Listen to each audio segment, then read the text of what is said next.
இன்றைய தலைப்பாக draw them to the cord of love.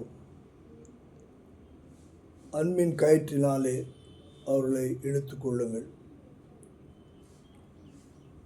ஓசியா 11ஆம் அதிகாரம் 4ஆம் வசனம் சொல்லுகிறது, மனுஷரை கட்டி இழுக்கிற அன்பின் கயிற்றால் நான் அவளை இழுத்தேன். அவர்கள் கழுத்துகளின் மேல் இருந்த நுகத்தடியை எடுத்து போடுகிறவரைப் போல இருந்து அவர்கள் பட்சம் சாய்ந்து அவளுக்கு ஆகாரம் கொடுத்தேன்.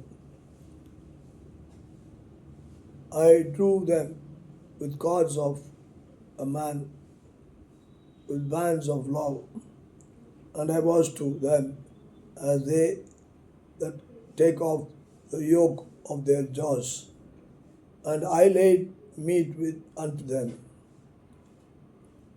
இன்றைக்கு ஆத்தும அறுவடை குறித்ததான ஆண்டுக்குள்ளாய் நாம் இருக்கிறோம். நம்முடைய வாழ்க்கையிலே ஆண்டவர் கொடுத்திருக்க அதிகாரம் சுதந்திரித்துக் கொள்ளுதல். அன்பின் கயிற்றினாலே ஆண்டவர் நம்மை கட்டி இழுத்தார்.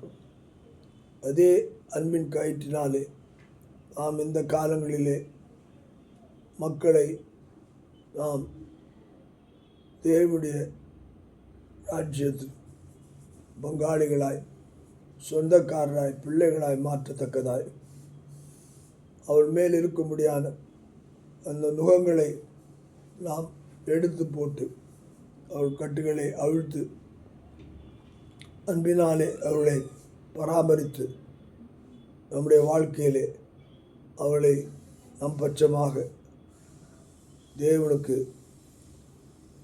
அவளை அழைத்து கொண்டு போகத்தக்கதாக கர்த்தர் நம்ம இந்த ஆண்டிலே எடுத்து பயன்படுத்துவாராக.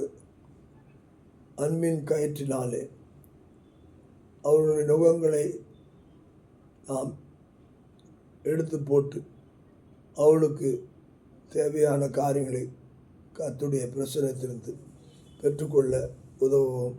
கர்த்தர் நம்மை இதன் மூலமாக அநேக ஆத்துமாக்களை சகோதரிக்க கிருபை செய்வாராக. ஆமென்.